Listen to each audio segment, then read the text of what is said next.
একইভাবে পশু কোরবানি দেওয়ার মাধ্যমে পৃথিবীতে মানুষ আল্লাহ পাকের সন্তুষ্টি অর্জন করবে। এজন্য আল্লাহ রাব্বুল আলামিন তার এই সুন্নাহ, তার এই কাজটাকে কিয়ামত পর্যন্ত বলবৎ রাখলেন। এখন কিছু লোক আবার এখানে এসে আমাদের কাছে প্রশ্ন করে, কবে, কত আগে, ব্যাকডেটেড আমল, ওল্ড ভার্সন, অনেক পুরনো কাজ, এটা কি আর এখনো চালানোর দরকার আছে? মানে ইসলামের ক্ষেত্রে আমরা দেখি অনেকে ব্যাকে যেতে চায় না, অতীতে যেতে চায় না। যেমন আমরা যদি কখনো ইসলামের কোনো বিধানের কথা বলি,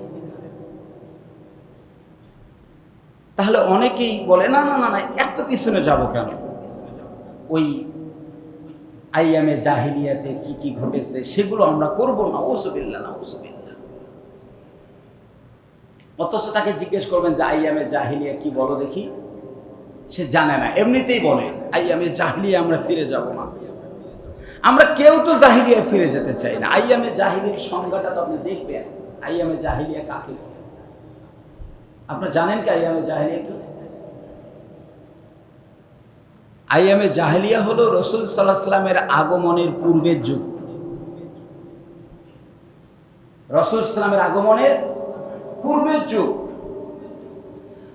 রাসূল সাল্লাল্লাহু আলাইহি ওয়াসাল্লাম শরিয়া পাওয়ার আগ পর্যন্ত এই যুগ জামানায় যতদিন কোরআন আসে নাই, যতদিন বিধিবিধান আসে নাই, শরিয়া আসে নাই, ততদিন পর্যন্ত যত প্রকার অঘটন ঘটতো সেটা জাহিলিয়াতের যুগ ছিল। কিন্তু এই কোরআন আসার পর যে ইতিহাস রচিত হয়েছে, এটাকে পৃথিবীর কোনো মূর্খ কোনোদিন জাহিলি যুগ বলে না। আমি বুঝাতে পারি। আমরা কখনো কোরআনের বিধানের কথা বললে অনেকেই বলে যে আমরা কি জাহিলি যুগে ফিরে যাব? আরে কোরআন তো জাহিলি যুগকে দূর করার জন্য এসেছিল। জাহিলি যুগ কোরআন আসার আগের যুগকে বলে, কোরআন আসার পরের যুগকে জাহিলি যুগ বলে না, বরং সোনালী যুগ বলে। তা আমরা মানুষকে সোনালী যুগ দিতে চাই, কি দিয়ে? কোরআন দিয়ে। কিন্তু আমাদের দেশে কিছু লোক আছে, ঘুরে গিয়ে বলতে হয় বুদ্ধিজীবী, যারা বুদ্ধি টুদ্ধি বিক্রি করে খায়, কিছু আছে দেখবে রূপ, এরা চেঞ্জ হয় না, ওদের মাথাও চেঞ্জ হয়। চেঞ্জ হলে কি হয়? মাথাও চেঞ্জ হয়। যখন যে আসে তখন ওই যে একটা খুব পরিভাষা আপনারা ব্যবহার করেন, তেল মারা। আশ্চর্য বিষয়, আপনি একজন সচেতন মানুষ, আপনাকে সঠিকটা বলতে হবে। অতিরিক্ত কোনো কিছু ভালো না। এরা বলে আমরা আর ফিরে যাব না, আমরা এখন ডিজিটাল হয়েছি, আধুনিক হয়েছি, এগিয়ে যাব, ব্যাকে যাব কেন? অথচ ওরা যা করে সব ব্যাকে করে। আচ্ছা, আমাদের দেশে, আমি দলের নাম নেই না, কিন্তু বুঝার জন্য বলছি, যে আওয়ামী লীগের অনুসারী যারা, তারা কার আদর্শ অনুসরণ করে? বঙ্গবন্ধুর। কার? শেখ মুজিবুর রহমান, তাই না? উনি আসেন না গেছেন? বুঝাইতে পারেনি। আসেন না গেছেন? তা আদর্শ কি আগের না পরে? ব্যাকে গেছে না? আচ্ছা, যে সমস্ত ভাইরা মেজর শহীদ প্রেসিডেন্ট জিয়াউর রহমানের আদর্শ অনুসরণ করে, তিনি কি আসেন না গেছেন? যারা আমাদের রংপুরের প্রেসিডেন্ট এরশাদ মহোদয়ের আদর্শ অনুসরণ করেন, এরশাদ সাহেব আসেন না গেছেন? তা আমরা সবাই তো যারা গেছে তারই অনুসরণ করি, কি বলেন? তাই নয় কি? কিন্তু যখন আমি ইসলামের কথা বলি যে যারা গেছে তাদের অনুসরণ করো, তখন না না আমরা ব্যাকে যাবো না, তোমরা সবাই তো ব্যাকে গেছো, কি বলেন? ঠিক না? আবার আসেন আমাদের দেশে যারা পলিটিক্স করেন, আপনারা নিঃসন্দেহে তারা পলিটিক্যাল সায়েন্স পড়ে, রাজনীতি শিখে বুঝে পড়েই তো আপনারা করেন। রাষ্ট্রবিজ্ঞানের জনক এরিস্টটল, আমার কারমাইকেলের ছেলেরা, বেরোবির স্টুডেন্টরা রাষ্ট্রবিজ্ঞান যখন পড়ে, ঢাবির স্টুডেন্টরা যখন রাষ্ট্রবিজ্ঞান পড়ে, সে রাষ্ট্রবিজ্ঞানের প্রথম পৃষ্ঠা উল্টায় তারা পড়া শুরু করে রাষ্ট্রবিজ্ঞানের জনক এরিস্টটল। আর রাষ্ট্রবিজ্ঞান পূর্ণাঙ্গতা পাবেই না যদি এরিস্টটল, কার্ল মার্কস, সক্রেটিস তাদের ইতিহাস রাষ্ট্রবিজ্ঞানে না থাকে। তো তুমি তোমার ছেলে মেয়েকে স্কুল কলেজে গিয়ে Aristotle, Karl Marx, Socrates, Lenin, Machiavelli, max weber, Montesquieu তাদের আদর্শ শিখাচ্ছ, অথচ সেই এরিস্টটলদের ইতিহাস আমাদের নবীর জন্মেরও আরো কয়েকশো বছর আগের ইতিহাস। যেই রাষ্ট্রবিজ্ঞান তোমরা পড়াশোনা করে দেশ চালাও, সেই রাষ্ট্রবিজ্ঞান তো আমার নবীর থেকে আরো ব্যাকে গেছে। তার মানে তোমরা জাহিলিয়া পার করে মহা জাহিলিয়াতে নিয়ে গেছো। আমরা যদি কোরআনের বিধানের কথা বলি তখন বলে এত ব্যাকে যাব। আরে আমরা তো ব্যাকে যাই 1300 বা 1400 বছর, আর ওরা ব্যাকে গেছে হলো 1800 থেকে 1900 বছর। কি বলেন, ঠিক না ব্যাঠে? কাউকে প্রশ্ন করলেই বলে আমরা কি আর ওই মধ্যযুগে যাব? আরে মধ্যযুগ বাদ দিয়ে তোমরা আদি যুগের বিধান দিয়ে চালাও, মধ্যযুগে যাব না মানে? আপনারা একটা পরিভাষা জানেন, এই কোরআন মানে কি এটা জানেন আপনারা? এতদিনে কি শেখাইলাম আপনাদেরকে? কোরআন মানে কি জানেন? ওলামায়ে কেরাম তো বলার কথা। কোরআন মানে কি? কোরআনুন বা করনুন, করউন বা করনুন থেকে উৎপত্তি। এই দুটো অর্থ। একটা অর্থ হচ্ছে অধিক পঠিতব্য, যেটা অনেক পড়া হয়, আর একটা হচ্ছে একত্রিত করা। এটা হলো কোরআন শব্দের শাব্দিক অর্থ। আচ্ছা, হাদিস শব্দের অর্থ কি?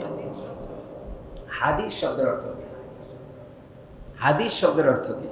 হাদিস কিন্তু কোরআনের ব্যাখ্যা, এটা জানেন তো আপনারা। হাদিস শব্দের একটা অনেকগুলো অর্থ আছে, তার মধ্যে একটা পারফেক্ট অর্থ আপনাদেরকে শেখাচ্ছি।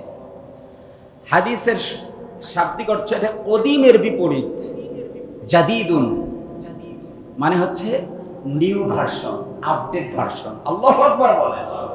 আপনি যদি হাদিস মানেন আপনি সব থেকে আপডেট হবেন, আর আপনি যদি হাদিস আর কোরআন না মানেন তাহলে সব থেকে বেশি ব্যাকডেট হবে না।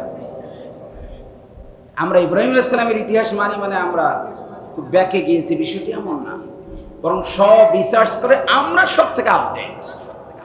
কি বলেন, ঠিক না বা ঠিক?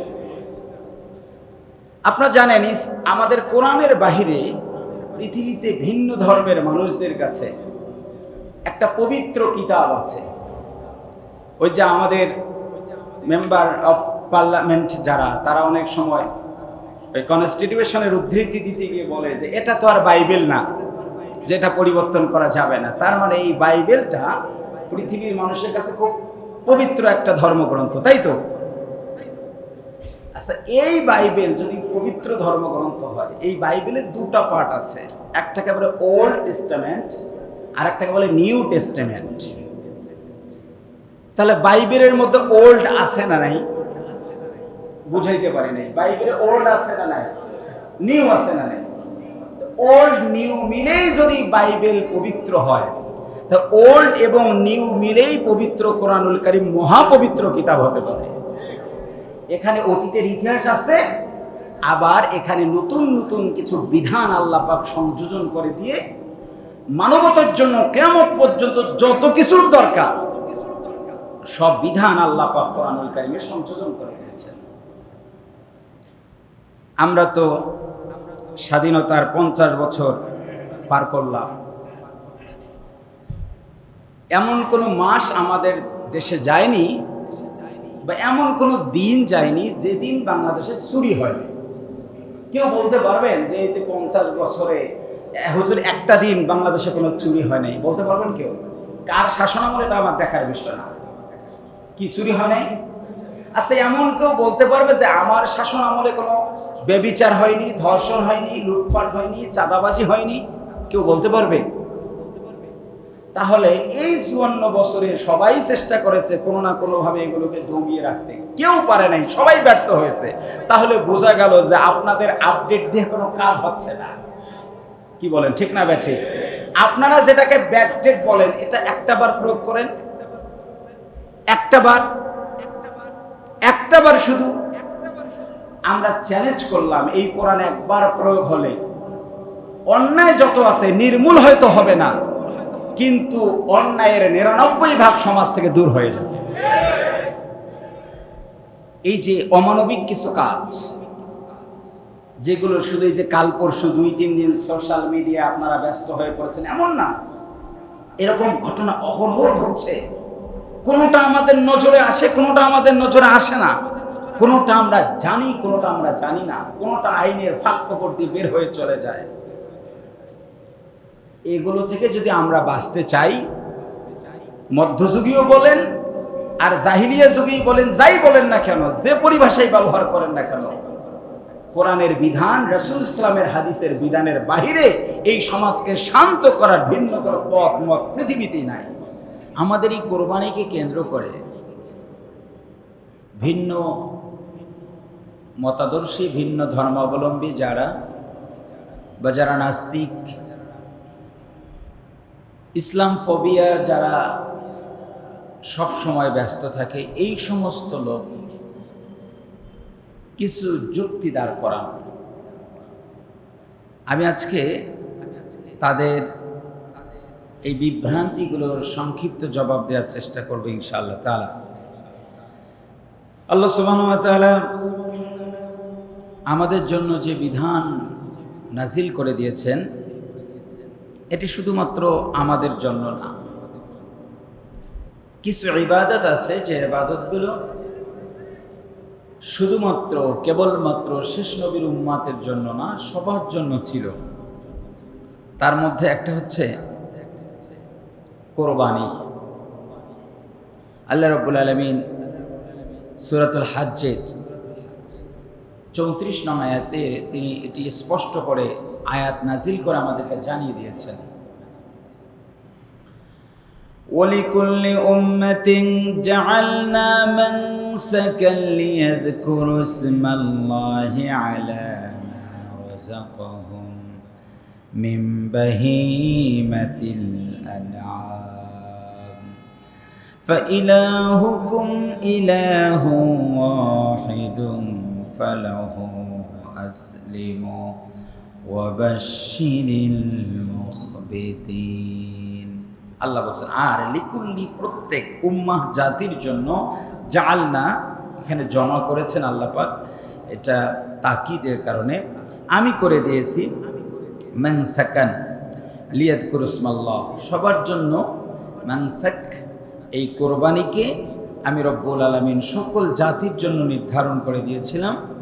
লিয়াযকুরু ইসমাল্লাহ, তারা যখন এই কোরবানি করবে তখন তারা যেন সেখানে আমি আল্লাহ সুবহানাহু ওয়া তাআলার নাম যেন তারা স্মরণ করে, উল্লেখ করে, আলা মা রাযাকাহুম মিন বাহিমাতিল আনআম, তাদেরকে আমি রব্বুল আলামিন যে রিজিক দান করেছি তাদের প্রাণীকুল থেকে তারা সেগুলোকে কোরবানি করে সেখান থেকে তারা যেন রিজিক অন্বেষণ করতে পারে। তবে ফাইলাহুকুম ইলাহু ওয়াহিদ, মনে রাখবা যে আল্লাহ সুবহানাহু ওয়া তাআলা তিনি একক অদ্বিতীয়। আর তোমাদের যদি আনুগত্য করতেই হয় তাহলে তোমরা আল্লাহ তাআলার কাছেই তারই আনুগত্য করবে, তার কাছে সারেন্ডার করবে। আর নবীকে বলছেন আপনি শুভ সংবাদ দেন, যারা বিনয়ী তাদের জন্য শুভ সংবাদ, অর্থাৎ বিনয়ীদেরকে আল্লাহ পাক জান্নাত দিয়ে দেবেন। আয়াতের মধ্যে আল্লাহ সুবহানাহু ওয়া তাআলা প্রত্যেক জাতির কথা বলেছেন, তাদেরকে কোরবানির বিধান দিয়েছেন এবং সরাসরি সেটি প্রাণী আনআম চতুষ্পদ জন্তু কোরবানির নির্দেশনা দিয়েছেন। এই উৎসর্গ, এই স্যাক্রিফাইসের মাধ্যমে এক আল্লাহর তারা ইবাদত করেছেন এবং যারা বিনয়ের সাথে আল্লাহ সুবহানাহু ওয়া তাআলার এই বিধানের কাছে সারেন্ডার করেছে তাদেরকে আল্লাহ রাব্বুল আলামিন শুভ সংবাদ দিয়েছেন যে তাদেরকে জান্নাত দেওয়া হবে। এই যে প্রাণী কোরবানি করা, এটা নিয়ে যখন কোরবানি আসে তখন আমরা কিছু সুশীল, কিছু বুদ্ধিজীবী, কিছু প্রাণীর প্রতি যাদের অনুরাগ ভালোবাসা বেড়ে যায়, এরকম কিছু লোক আমরা খুঁজে পাই যারা একটা নতুন স্লোগান শুরু করে, প্রাণী হত্যা এটি বিরাট পাপ, বিরাট অন্যায়, এতগুলো গরু একই দিনে কোরবানি করবে, এরকম অমানবিক কাজ মুসলমানের জন্য কখনো মানানসই না, এটি কখনো ইবাদত হতে পারে না। এরকম বুদ্ধিজীবী আমাদের সমাজে আছে না নাই? দেখুন, এই যে একটা প্রশ্ন তারা উঠায় যে কোরবানি আসলেই মুসলমানরা প্রাণী হত্যা করে, এটি কি অমানবিক? আচ্ছা, পৃথিবীতে আমরা যা খাই, যা ভক্ষণ করি, এমন কোনো কিছু আছে যেটার প্রাণ নাই? আপনি ধান গাছ কাটলে সেটাও তো একটা প্রাণ কেটেছেন। এখন ধান থেকে যদি আপনি চাল বের করতে চান, তাহলে কি করতে হবে? ধানকে মেশিনে দিতে হবে, মেশিনে দিয়ে তারপর ওই ধানের উপর প্রেসার ক্রিয়েট করে চাল বের করতে হবে। তো বুদ্ধিজীবীদের এখানে বলা উচিত, সর্বনাশ, ধানের মধ্যে একটা প্রাণ ছিল, এটার উপর জুলুম অত্যাচার করে চাল বের করে আমাদেরকে খাইতে হবে। কি বলেন? এরকম বুদ্ধিজীবী আছে না? আচ্ছা, এই গরু কোরবানির বাহিরে, কোরবানির ঈদ ছাড়াও আমরা গরু কোরবানি করি। আচ্ছা, শুধুমাত্র গরু কোরবানি অন্যায়, মুরগি কোরবানি অন্যায় না? ছাগল কোরবানি অন্যায় না? যদি গরু কোরবানি হয় তাহলে সকল প্রাণীর, যে কোনো প্রাণী কোরবানি করাটা অন্যায় হয়ে যাবে। এরা সব কোরবানি করে, সেগুলোর ব্যাপারে তাদের কোনো মন্তব্য নাই। শুধুমাত্র কোরবানির সময় আমরা পশু কোরবানি করি, এটাতে তারা মন্তব্য করে। অথচ সবকিছুর মধ্যেই প্রাণ আছে। যদিও বা জড়বস্তু আর জীববস্তু দুটাকে ভাগ করা হয়, কিছু বস্তুতে প্রাণ আছে, কিছু বস্তুতে প্রাণ নেই। যদিও বা বিজ্ঞানীরা একটা গবেষণা করে বের করে, ইসলাম বলে সব কিছুতে প্রাণ আছে। সুবহানাল্লাহ। এই গাছের প্রাণ খুঁজে পেয়েছে এখন বিজ্ঞানীরা। ১৫০০ বছর আগে আমার রব কোরআনে বলে দিয়েছেন, সাব্বাহা লিল্লাহি মা ফিস সামাওয়াতি ওয়া মা ফিল আরদ। আসমান আর জমিনের মধ্যে যা আছে সকল, সবাই বলেন তো তাসবিহ পাঠ করে কার? যে প্রাণ না থাকলে তাসবিহ পাঠ করতে পারবে? তাহলে বোঝা গেল এই কাঠের প্রাণ আছে। এই কাঠটাও কাঠ তাসবিহ পাঠ করে। তার প্রমাণ ছিল রাসূল সাল্লাল্লাহু আলাইহি ওয়াসাল্লাম যেই খেজুর গাছের অংশে বসে খুতবা দিয়েছেন, তিনি যেদিন সরাই দিলেন, পরদিন দেখছেন সেখান থেকে কান্নার আওয়াজ আসছে। সুবহানাল্লাহ বলেন। তার মানে কি সবকিছুরই প্রাণ আছে। তো যেই সমস্ত লোক বলে যে কোরবানিতে প্রাণী হত্যা হয়, তো ওই লোকগুলো পৃথিবীতে যত কাজ করে সব তো প্রাণী হত্যার অন্তর্ভুক্ত। তার মানে এটা শুধুমাত্র ইসলামের একটি বিধানকে কটাক্ষ করার জন্যই তারা এই যুক্তি দাঁড় করায়, তাদের অন্য কোনো উদ্দেশ্য না। আল্লাহ সুবহানাহু ওয়া তাআলা আমাদেরকে যে কোরবানি করতে বলেছেন, শুধু কোরবানি করতে বলছেন এমন না, বরং আল্লাহরই নির্দেশ হলো কুলু ওয়াশরাবু। খাওয়ার বিধানটা বলেন কার? পান করার বিধানটা কার? আল্লাহর। কিন্তু তাদের আর মুসলমানের মধ্যে ছোট্ট একটা পার্থক্য আছে। মুসলমানরা বিশ্বাস করে যে আল্লাহ সুবহানাহু ওয়া তাআলা মানুষকে সৃষ্টি করেছেন, সবাই বলুন কার ইবাদতের জন্য? আল্লাহ। আর সবকিছুই সৃষ্টি করেছেন মানুষের সেবা করার জন্য। সুবহানাল্লাহ বলেন। সব সৃষ্টি মানুষের জন্য, মানুষ সৃষ্টি আল্লাহর ইবাদতের জন্য। সুতরাং পৃথিবীতে যত সৃষ্টি আছে এগুলো মানুষ ব্যবহার করবে, এগুলো কোরবানি করবে, এগুলো ধরবে, এগুলো খাবে, এগুলো ব্যবহার করবে আমাদের জন্যই। আল্লাহ তাআলা সব সৃষ্টি করেছেন। যে রব আমাদের জন্যই সৃষ্টি করেছেন, সেই রবের সৃষ্টি আমরা আমাদের কাছে ব্যবহার করলে কোনো প্রকার অন্যায় হতে পারে? তবে একটা জায়গায় অন্যায় আছে। আল্লাহ রাব্বুল আলামিন খাবার দিয়েছেন, তুমি খাও, দুধ পান করো। যেই গাভীটার তুমি কি জানো এই গাভীর দুধটা আমি আল্লাহ পাক কেমনে তৈরি করেছি? গাভীটা ঘাস খেয়েছে সবুজ, কোন কালার? সবুজ। অথবা তোমার মায়ের দুধের কথাই বলো, তোমার মা নানান ফল খেয়েছে, ফ্রুট খেয়েছে, সবগুলো খাওয়ার পরে তোমার মায়ের শরীরে আমি আল্লাহ পাক তোমার জন্য একটা খাবার দিয়েছি, দুধ। এটাকে আইডিয়াল ফুড বলে, আদর্শ খাবার। খাদ্যের উপাদানের ৬টি বৈশিষ্ট্য অন্যান্য সকল খাবারের মধ্যে একটা দুইটা করে বৈশিষ্ট্য পাওয়া যায়। কোনোটাতে শর্করা পাওয়া যায়, কোনোটাতে আমিষ পাওয়া যায়, কোনোটাতে পানি পাওয়া যায়, কোনোটাতে ভিটামিন পাওয়া যায়, এক একটাতে এক একটা পাওয়া যায়। কিন্তু একমাত্র মায়ের দুধে খাদ্যের ৬ উপাদান একটার মধ্যে আল্লাহ পাক ঢুকায় দিয়েছে। আল্লাহর বক্তব্য হলো, তুমি তোমার মায়ের দুধ পান করো, ওই যে তোমার বাড়ির গাভী আছে সেটারও দুধ পান করো। তুমি না গাভীর বাছুরটাকে বেঁধে রেখেছিলা? তুমি যেমন তোমার মায়ের দুধ পান করা তোমার হক, ওই যে বাছুরটা তার মায়ের দুধ পান করাও তার হক। কিন্তু তুমি কি করেছো? তার হক থেকে তাকে তুমি দূরে সরায় রেখেছো। তোমার মায়ের দুধের ভাগে আমি কাউকে ভাগ দেই নাই, কিন্তু তোমার বাড়িতে যে গাভীটা আছে সেই গাভীর দুধের ভাগের মধ্যে আমি আল্লাহ পাক তার বাছুরের দুধের অংশের থেকে আর একটা অংশ তাকে বেঁধে রেখে আমি আল্লাহ পাক তোমার খাবার জন্য ব্যবস্থা করে দিয়েছি। সুবহানাল্লাহ। বাছুরটা তো কাঁদে, আমার মা দুধ খাবো আমি, কিন্তু আমার গলায় রশি, আমার চোখের সামনে আমার মালিক দুধ দহন করে সে পান করে। মা ডেকে বলে, বাছুর তুমি কোনো চিন্তা করো না, এই লোক দুধ পান করার পরে যদি শুধুমাত্র একবার বলে আলহামদুলিল্লাহ, কি বলে বলেন দেখি, কি বলে, তাহলে আমি এবং তুমি আমরা দুজনেই এই লোককে মাফ করব, কারণ আমাদের দুজনকে আল্লাহ সৃষ্টি করেছেন তাদের সেবা করার জন্য। আর যদি এটা না করে, শুকরটা যদি না করে, কিয়ামতের ময়দানে আমরাও ধরব।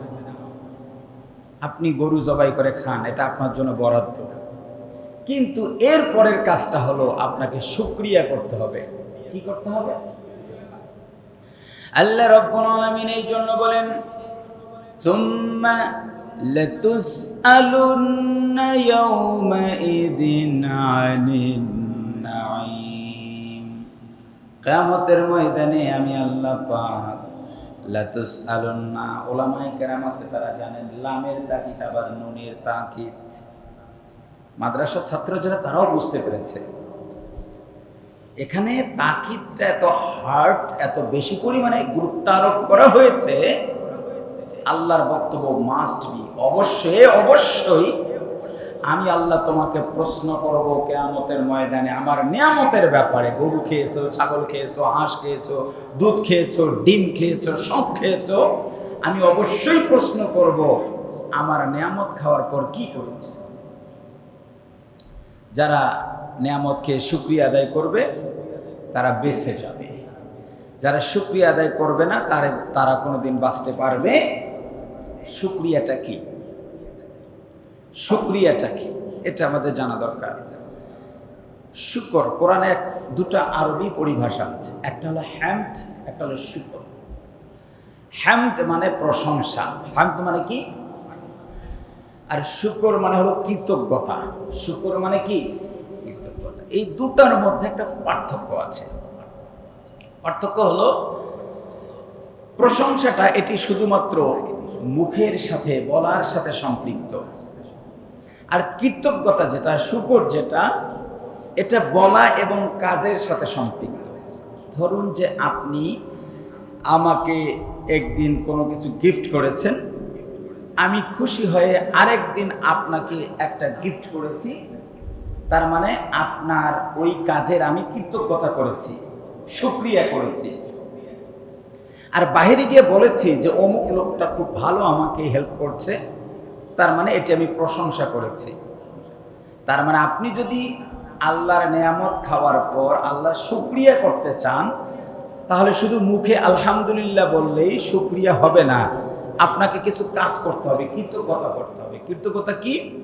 আপনি খেলেন, মুয়াজ্জিন বলছে হাইয়া আলাস সালাহ, আপনি মসজিদে আসলেন, আল্লাহর বিধানটা মানলেন, আল্লাহ তাআলা বলল হ্যাঁ তুমি এবার আমার শুকরিয়া করেছো, সকাল থেকে যা খেলে আমার ইবাদত করার কারণে আমি রব্বুল আলামিন সব তোমাকে মাফ করে দিলাম। এই জন্য আমরা যারা গরু কোরবানি করি, ছাগল কোরবানি করি, আমরা যারা প্রাণীর গোশত খাই, আমাদের বাঁচার একটা উপায় আছে, সেটা হলো শুকরিয়া কার। কিন্তু তোমরা যারা গরু কোরবানির বিরোধিতা করে সব কোরবানি দিচ্ছ, তোমরা তো আল্লাহরও শুকরিয়া করো না, তাহলে তোমাদের বাঁচার কোনো উপায় নাই। সুতরাং এই গরু কোরবানি এটি কোনো অন্যায় না। আমাদের পার্শ্ববর্তী একটি দেশ যেখানে সংখ্যাগরিষ্ঠ ভিন্ন ধর্মাবলম্বী রয়েছেন, তারা গরু কোরবানিতে বারবার বাধা দিচ্ছে, গরু কোরবানি করতে দিচ্ছে না, মুসলমানদেরকে তাদের ইবাদত করতে দিচ্ছে না। মানে দুর্ভাগ্য যে আমরা মাঝে মধ্যে দেখি যে ওই সমস্ত কুলাঙ্গার, ওই সমস্ত দাঙ্গাবাজ, ওই সমস্ত ধর্ম নিয়ে যারা বাড়াবাড়ি করে, আমাদের দেশের অনেকেই তাদেরকে অনুসরণ করতে চায়। অথচ পৃথিবীর যত ধর্মীয় দাঙ্গা, ধর্মে ধর্মে মারামারি, এর শীর্ষভাগ দেখবেন পার্শ্ববর্তী দেশ ভারতে ঘটে। অথচ আমাদের দেশে ধর্মের কারণে কোনো দাঙ্গা নাই, কোনো মারামারি নাই। তারা আমাদের ঈদ করতে দিবে না, গরু কোরবানি করতে দিবে না। তাদের দৃষ্টিতে তাদের মা। হ্যাঁ, তোমাদের দৃষ্টি যদি তোমাদের মা হয়, তোমরা কোরবানি করতে পারো না করতে পারো, এটা তোমাদের ব্যাপার। আমাদের যেহেতু মা নয়, সুতরাং আমাদের কোরবানি করতে কোনো সমস্যা নাই। কি বলেন, ঠিক না ব্যাঠিক? তোমাদের যেহেতু মা, তোমরা কোরবানি না করতে পারো, কিন্তু আমরা তো মা বলি না, আমাদের কোরবানি করতে সমস্যা আছে নাকি? এই জন্য কোরবানি এটি জীবহত্যা না, এটি আল্লাহ পাকের পক্ষ থেকে দেয়া একটা পরীক্ষা, একটা ইখতিবার, একটা ইমতিহান, একটা এক্সাম। এখানে যারা এই পরীক্ষায় পাশ করবে, অবাশিরিল মুখবিতিন, আল্লাহ সুবহানাহু ওয়া তাআলা তাদেরকে জান্নাতের শুভ সংবাদ দিয়েছেন। এরপরে গুরুত্বপূর্ণ আরো একটি বিষয়, আমাদের যখন কোরবানি আসে তখন এই আলোচনাটা চলে। ইব্রাহিম আলাইহিস সালাতু ওয়াস সালামের স্মৃতি বিজড়িত সেই ইতিহাস থেকে আমরা কোরবানি পেয়েছি। এটি হলো হযরত ইব্রাহিম আলাইহিস সালাতু ওয়াস সালামের সুন্নাহ, যেই সুন্নাহটি রাসূল সাল্লাল্লাহু আলাইহি সাল্লাম পালন করেছেন। ইব্রাহিম আলাইহিস সালাতু ওয়াস সালামের এটি সুন্নাহ। রাসূল সাল্লাল্লাহু আলাইহি সাল্লাম এই সুন্নাহকে পালন করার কারণে এবং কুরআনুল কারীমে এর নির্দেশ সূরাতুল কাউসারে আসার কারণে এটি ফুকাহায়ে কেরাম বলেছেন যে এই বিধানটা আমাদের জন্য ওয়াজিব হয়ে গেছে। তো এই ইব্রাহিম আলাইহিস সালাতু ওয়াস সালামের যে ইতিহাস, যেখান থেকে আমরা আমাদের কোরবানির আমল পেয়েছি, সেই ইতিহাসের গুরুত্বপূর্ণ একটা অংশ হযরত ইসমাঈল আলাইহিস সালাতু ওয়াস সালাম। হযরত ইসমাঈল আলাইহিস সালাতু ওয়াস সালামকে কোরবানি করার মাধ্যমে আমরা এই কোরবানির চমৎকার ইতিহাস পেয়েছি। কিন্তু একটা অভিযোগ অনেকেই দাঁড় করান যে ইব্রাহিম আলাইহিস সালাতু ওয়াস সালাম যাকে কোরবানি করেছেন তিনি ইসমাঈল নন, বরং তিনি ইসহাক আলাইহিস সালাম। আপনারা এটা শোনেন নাই কখনো? অনেকেই বলেন, ভিন্ন ধর্মাবলম্বীরা, যে ইতিহাস হলো ইসহাক আলাইহিস সালামের সাথে সম্পৃক্ত, কিন্তু এই ইতিহাস ইসমাঈল আলাইহিস সালামের সাথে সম্পৃক্ত নয়। তারা কোরআনুল কারীমের আয়াতের দলিলও দিয়েছে, হাদিসও দেখিয়েছে। আমি আপনাদেরকে খুব শর্ট তিনটা যুক্তি দিব দলিল সহ। প্রথম হচ্ছে, তারা প্রথম দলিল দেন কোরআনুল কারীমে আল্লাহ সুবহানাহু ওয়া তাআলা ইসহাক আলাইহিস সালাতু ওয়াস সালামের কথা বলেছেন, ফাবাশশারনাহা বিইসহাক। আল্লাহ কোরআনে বলছেন যে অতঃপর আমি ইসহাক আলাইহিস সালাতু ওয়াস সালামের শুভ সংবাদ দিলাম। আপনারা জানেন যে ইব্রাহিম আলাইহিস সালাতু ওয়াস সালামের দুই স্ত্রী দুই সন্তান, একজনের নাম ইসমাইল আর একজনের নাম ইসহাক। একজনের নাম ইসমাইল আর একজনের নাম ইসহাক। আমাদের বিশ্বাস, আমরা যারা মুসলমান, লা নুফাররিকু বাইনা আহাদিন মিনহুম, আমরা তাদের দুজনকে পার্থক্য করি না। আমরা যারা মুমিন, আমরা দুই নবীকে সমান শ্রদ্ধা করি, সুবহানাল্লাহ। কিন্তু ইহুদি যারা, তারা একজন নবীকে, ইসহাক আলাইহিস সালাতু ওয়াস সালামকে সম্মান শ্রদ্ধা করেন, ভিন্ন দিকে ইসমাইল আলাইহিস সালাতু ওয়াস সালামকে খাটো এবং ছোট করেন। তারা এটায় চক্রান্ত করেছে, করে তারা বিভিন্ন মাধ্যমে, বিভিন্ন ইউটিউবে, সোশ্যাল মিডিয়ায়, বিভিন্ন কিতাবে তারা ইসহাক আলাইহিস সালামের নাম লিখে দিয়েছে যে কোরবানির ইতিহাস ইসহাক আলাইহিস সালামের সাথে সম্পৃক্ত। তারা দলিল দিয়েছে কোরআনুল কারীমের আয়াতে। ইব্রাহিম আলাইহিস সালাম আল্লাহর কাছে দোয়া করেছেন, হে রব হাবলি মিনাস সালিহিন, আমাকে নেক সন্তান দাও। আর আল্লাহ তাআলা কোরআনুল কারীমের অন্য আয়াতে বলছেন ফাবাশশারনাহা বিইসহাক, আর আমি তাকে শুভ সংবাদ দিলাম ইসহাক আলাইহিস সালামের বিষয়ে। তো তারা বলেন, যেহেতু ইব্রাহিম আলাইহিস সালাম আল্লাহর কাছে দোয়া করেছেন সন্তান দাও, আর আল্লাহ সন্তান দিয়ে নাম রেখেছেন ইসহাক, সুতরাং কোরবানি করা হয়েছে ইসহাক আলাইহিস সালামকে। নাউজুবিল্লাহ। কি আপনারা বুঝতে পেরেছেন তাদের দলিলটা? দ্বিতীয়ত, ইবনে আব্বাস রাদিয়াল্লাহু তাআলা আনহু থেকে বর্ণিত হাদিস আছে, কোরবানি লম্বা হাদিস। সে হাদিসের মাঝে তারা ইসহাক আলাইহিস সালাতু ওয়াস সালামের নাম দিয়েছেন। এগুলো দলিল দিয়ে তারা প্রমাণ করার চেষ্টা করেন যে কোরবানির ইতিহাস ইসহাক আলাইহিস সালামের সাথে সম্পৃক্ত, কিন্তু আসলেই না। কোরবানির ইতিহাস হযরতে ইসমাইল আলাইহিস সালামের সাথেই সম্পৃক্ত। আমি মাঝে বলি যে তারা কেন ইসহাক আলাইহিস সালাতু ওয়াস সালামের সাথে কোরবানির ইতিহাসকে সম্পৃক্ত করে। তার প্রধান কারণটা হলো তাদের মধ্যে একটা বংশীয় টান, বংশীয় মহব্বত যুগে যুগে কাজ করত। তারা প্রতিটা কিতাবে পড়তো শেষ নবী মুহাম্মদ সাল্লাল্লাহু আলাইহি সাল্লাম, তিনি সম্মানিত নবী, সাইয়্যিদুল খালায়েক ওয়াল বাশার, শ্রেষ্ঠ নবী। তাদের ধারণা ছিল যে এই নবী আগমন করবেন আমাদের বংশে, ইসহাক আলাইহিস সালাতু ওয়াস সালামের বনি ইসরাইলে আসবেন। কিন্তু তা না এসে যখন ইসমাইল আলাইহিস সালামের বংশে আমার নবী এসেছে, তখন থেকে তারা আমার নবীর বংশকে ছোট করে, খাটো করে, অপমান করে, ছোট করে আমাদের নবীকে মূলত ছোট করার জন্যই তারা ইসহাক আলাইহিস সালামের নামটা সংযুক্ত করে দিয়েছে। এতটুকু বুঝতে পেরেছেন? এবার আমি ছোট করে তিনটে জবাব দিচ্ছি কোরবানি কাকে করা হয়েছে। এক, প্রথম, আল্লাহ সুবহানাহু ওয়া তাআলা কোরআনুল কারীমে ইব্রাহিম আলাইহিস সালাতু ওয়াস সালাম আর ইসমাইল আলাইহিস সালামের ইতিহাস যেখানে বলেছেন সূরাতুস সফফাতে, বিস্তারিত ইতিহাস, অনেক লম্বা আলোচনা, একদম ইতিহাসের মতো ধারাবাহিকভাবে। ইব্রাহিম আলাইহিস সালাম তার স্ত্রী সারাকে নিয়ে কোথায় গেলেন, কোন দেশে গেলেন, কি করলেন, এরপরে ধারাবাহিক আলোচনার পর তিনি দোয়া করলেন। আল্লাহ রাব্বুল আলামিনকে বললেন রব্বি হাবলি মিনাস সালিহিন।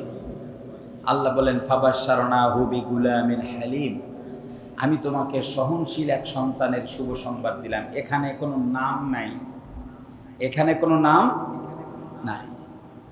এই যে নাম যে নাই, এটাই প্রমাণ করে যে ইসমাইল আলাইহিস সালামকেই কোরবানি করেছে। সুবহানাল্লাহ বলে। আচ্ছা আপনারা বলেন তো, পরীক্ষার প্রশ্ন যদি কখনো ফাঁস হয়ে যায়, সেটা পরীক্ষা হয়? আচ্ছা বলেন তো, প্রশ্ন গোপন থাকা উচিত না প্রকাশ করা উচিত?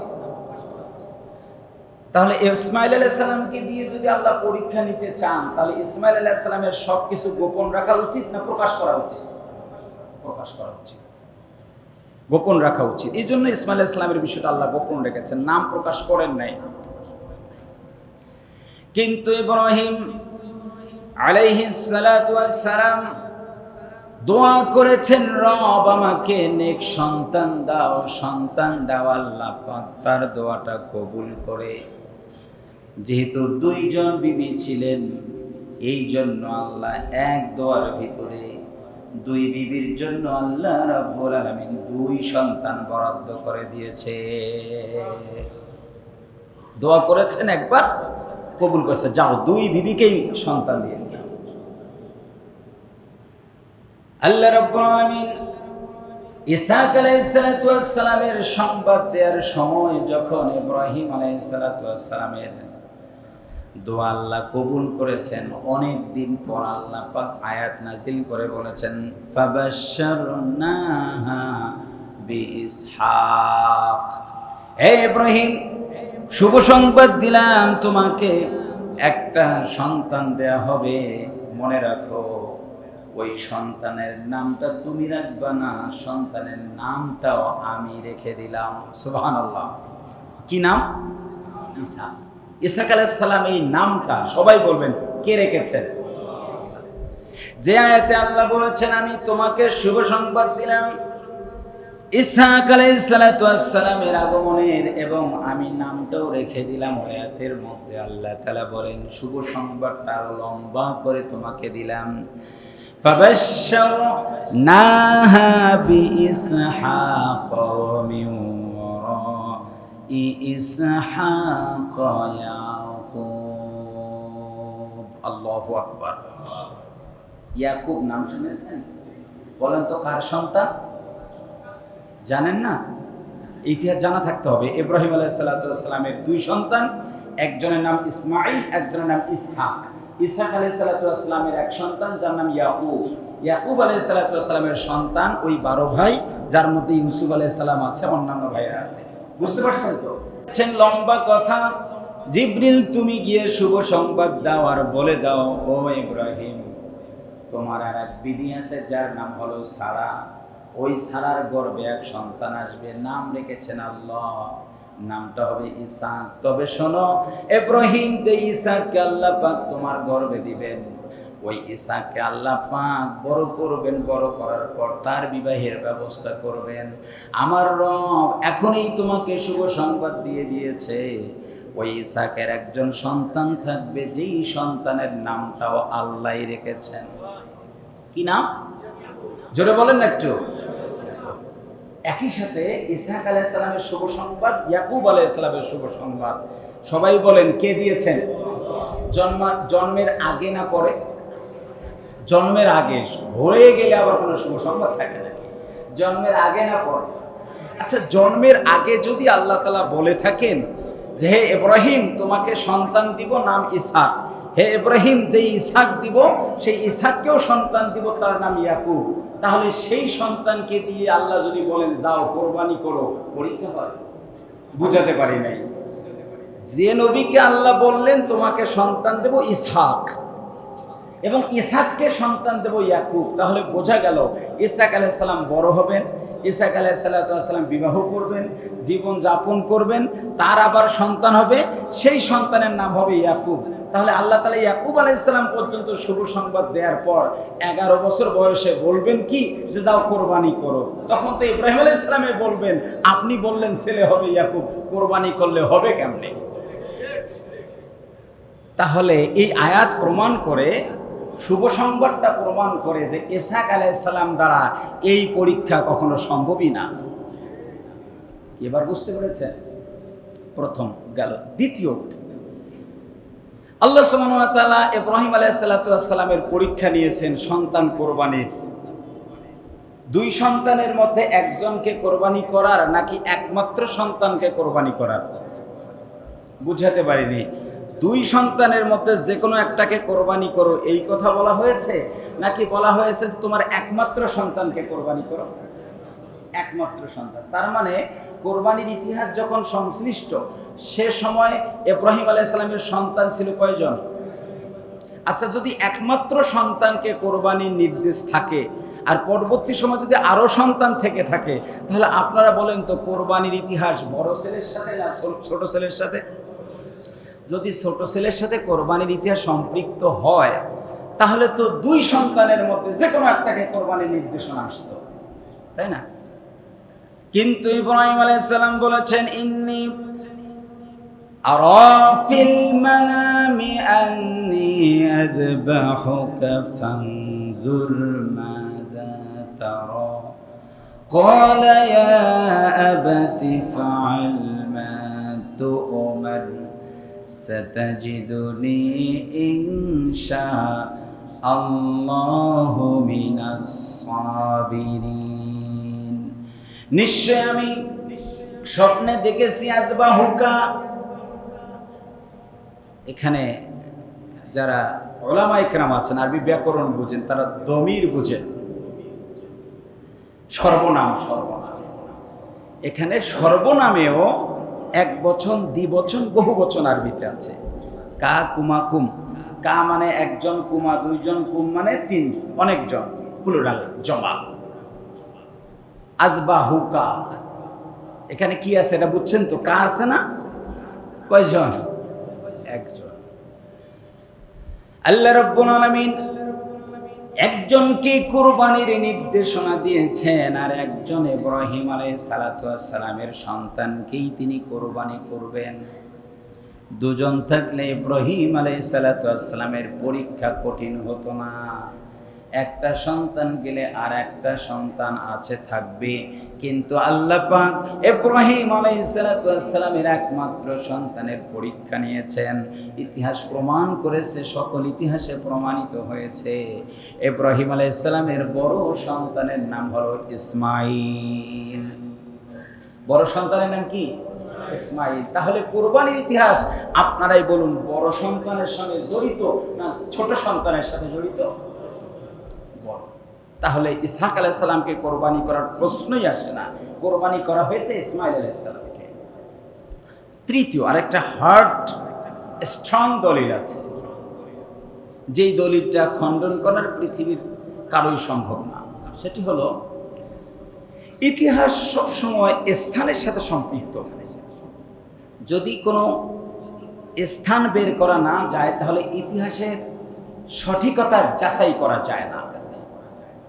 যেমন আমি আরো বলেছি, আমাদের বাংলাদেশে ইসলাম কখন এসেছে যদি বলি, তাহলে আমরা এক বাক্যে বলবো যে 1200 শতাব্দী। ইসলামের ইতিহাসে যেগুলো লেখা আমাদের স্কুল, কলেজ, ইউনিভার্সিটিতে পড়ানো হয়, এই 1200 শতাব্দীতে ইখতিয়ার উদ্দিন মোহাম্মদ বখতিয়ার খিলজির নেতৃত্বে প্রথম বাংলাদেশে ইসলাম আসে, এটাই আমরা জেনেছি।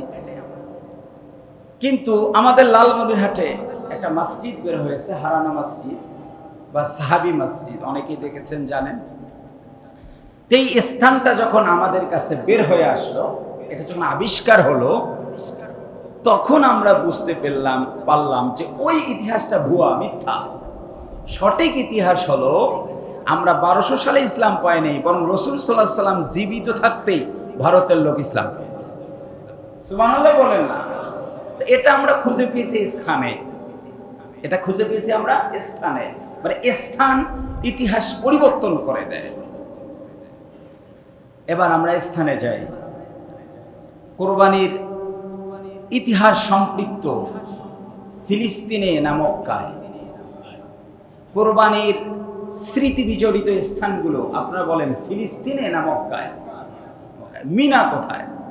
মক্কায়। মক্কা থেকে একটু দূরে, ওই ছোট পাহাড়ের উপর হাজী সাহেবগঞ্জ থেকে এসেছে।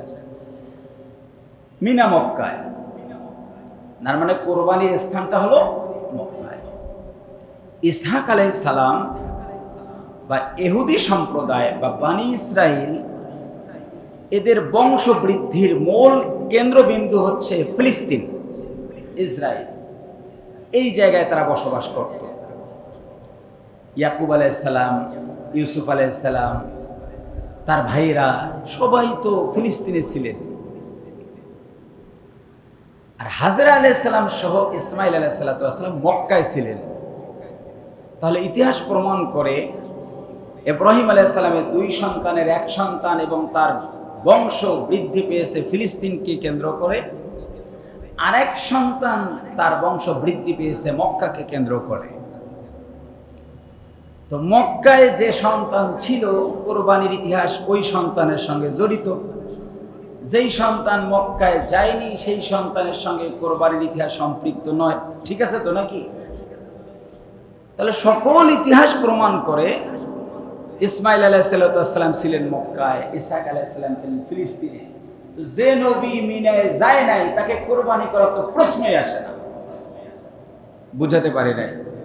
যে নবী মিনায় ছিলেন, যে নবী মক্কায় বেড়ে উঠেছেন, সেই নবীর সাথেই কোরবানির ইতিহাস সম্পৃক্ত। সুতরাং ইসমাইল আলাইহিস সালামের সঙ্গে যেহেতু মক্কার ইতিহাস সম্পৃক্ত, সুতরাং কোরবানিটা ইসমাইল আলাইহিস সালামকেই করা হয়েছে।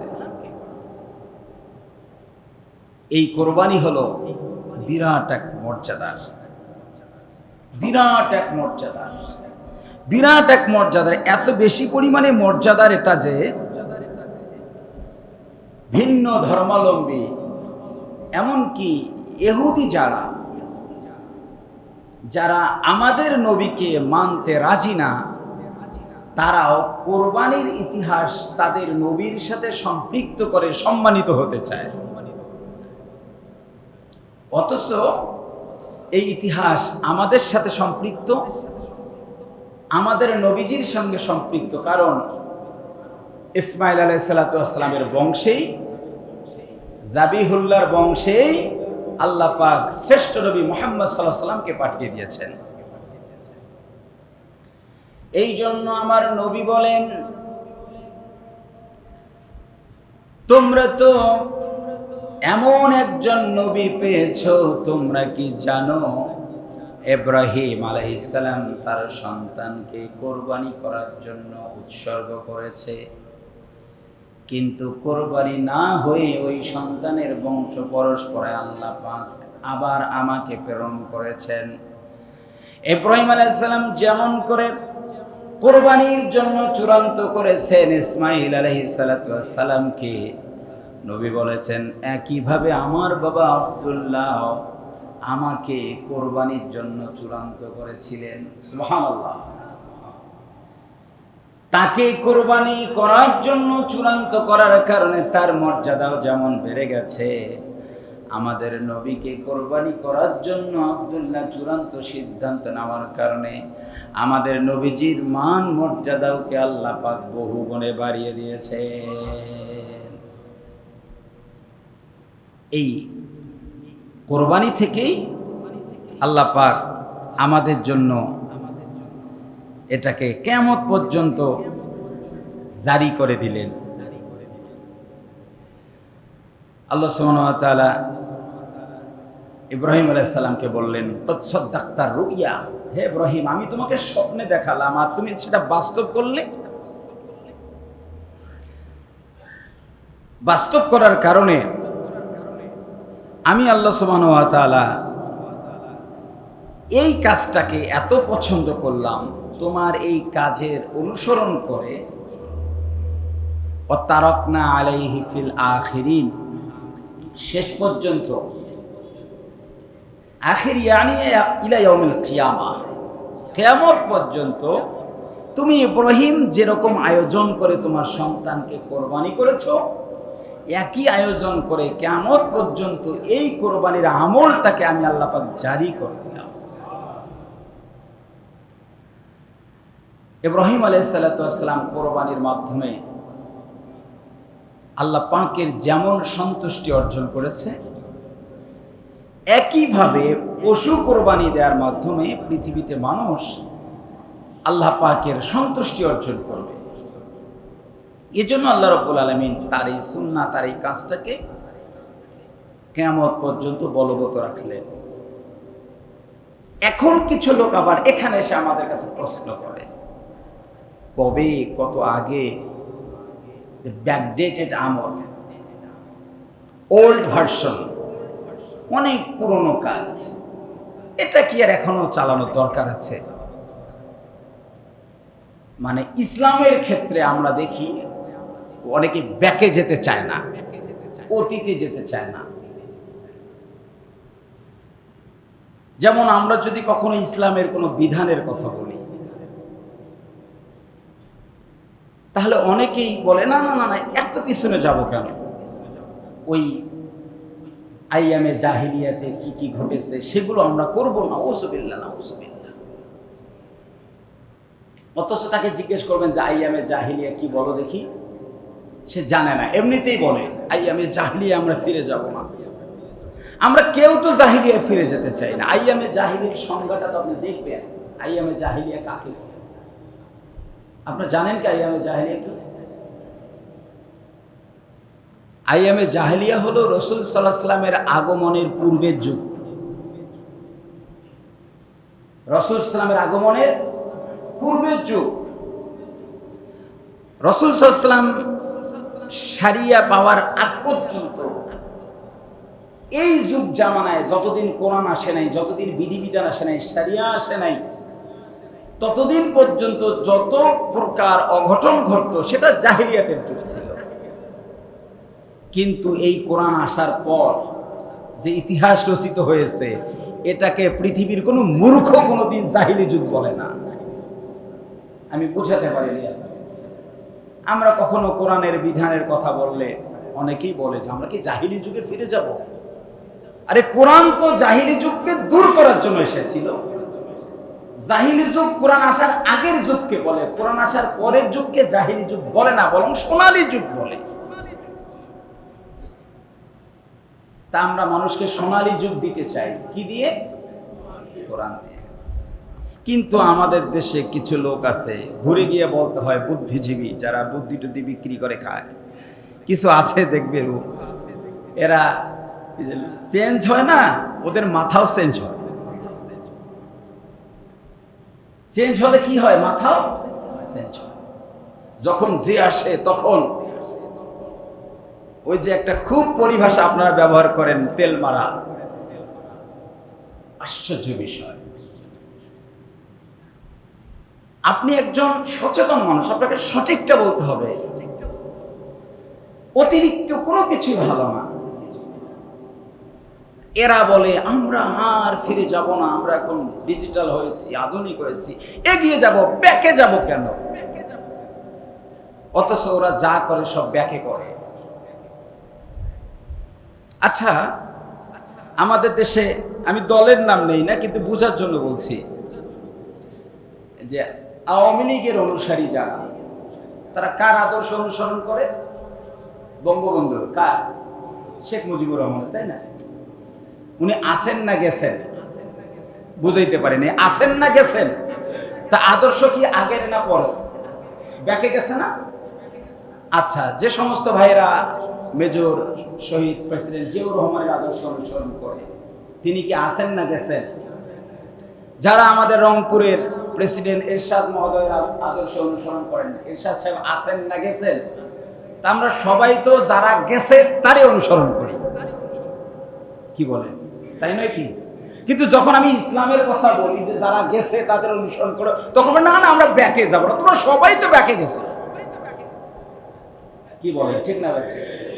আবার আসেন আমাদের দেশে যারা পলিটিক্স করেন, আপনারা নিঃসন্দেহে তারা পলিটিক্যাল সায়েন্স পড়ে, রাজনীতি শিখে বুঝে পড়েই তো আপনারা করেন। রাষ্ট্রবিজ্ঞানের জনক এরিস্টটল,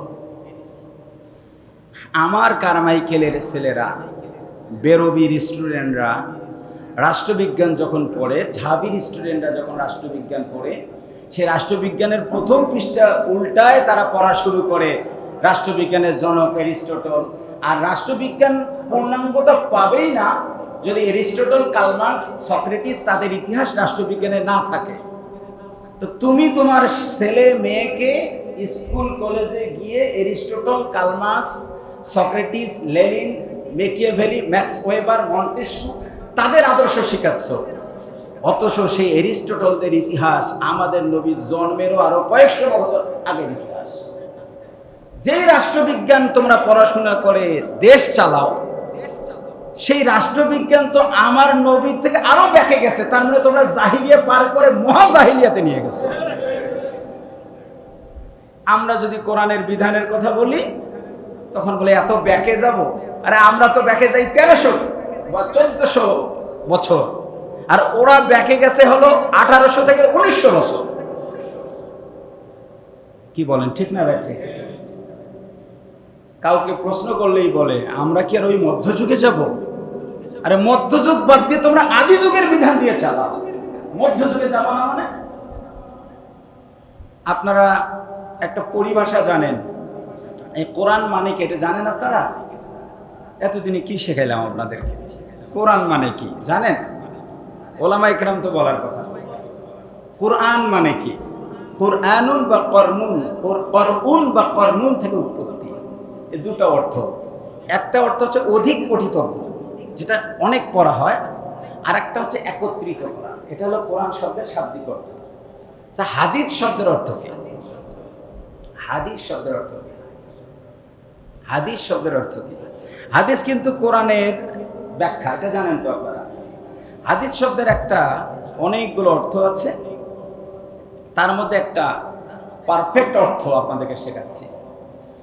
হাদিসের শাব্দিক অর্থ এটা কদিমের বিপরীত, জাদিদুন, মানে হচ্ছে নিউ ভার্সন, আপডেট ভার্সন। আল্লাহু আকবার বলেন।